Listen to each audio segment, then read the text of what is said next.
standing at one of the holiest places that were once defiled when they built Bethel.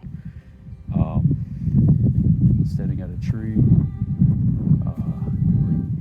Deborah, Rebecca's nursemaid, died, where they say is buried. And there's a lot of archaeology to prove this fact. But we see right over there's the ruins of Bethel. Now, this is the place where Jacob had his dream, and the angels ascended into heaven, and the ladder went all the way up. And he put, 12 stones and marked it, anointed the oil with the right, and it was a holy site. As we see, there's some caves from the first and second temple period, and there's still bodies down there. But this site is an important factor. It was where God met Jacob in a dream. And they're standing right in this spot right here. We see the ruins just like Dan, these rocks, how Bethel was brought down. There's bodies over there where right over there you can see the sign. There's little caves, and Josiah would have looked upon it and said, whose cave is that? That's the prophet that warned of the destruction of Dan and Bethel.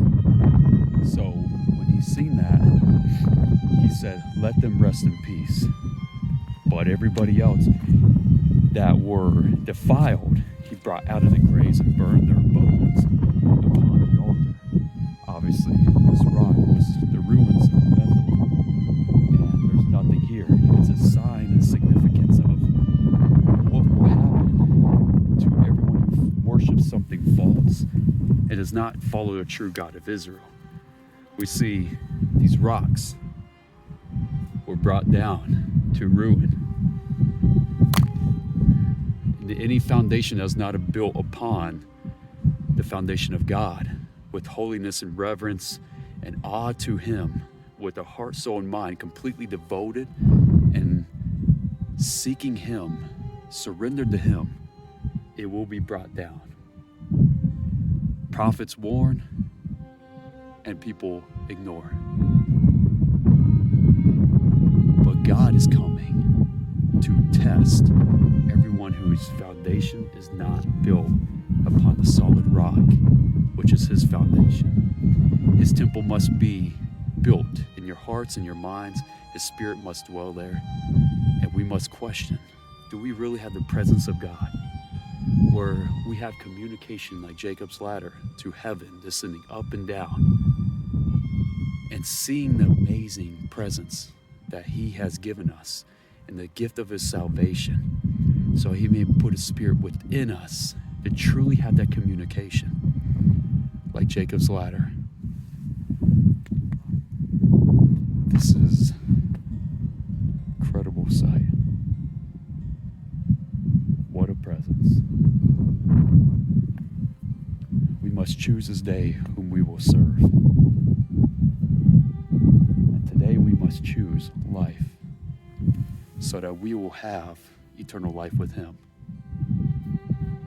So that the foundation that is built upon God's solid rock. And that we may have to dream the vision with God, each of us.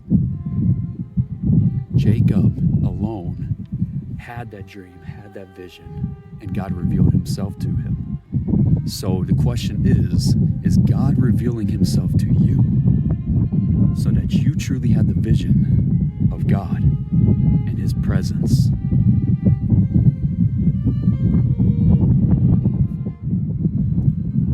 So I wanted to show everyone, as you see, you read here, Josiah turned and saw the graves that were on the mountain in Bethel and sent to take the bones out of the graves. So that's a representation of He was a representation of Yeshua when he returns. Everyone who is not truly sacrificing to God, but any false gods, will be sent to hell for eternity. So you may be in the graves, but Josiah brought the bones out as was prophesied by a prophet sent by God. The voice of God spoke, and he took it out and burned it upon the altar where they sacrificed to other gods and followed in the ways of Jeroboam. We must follow in the ways of God and not in the ways of man.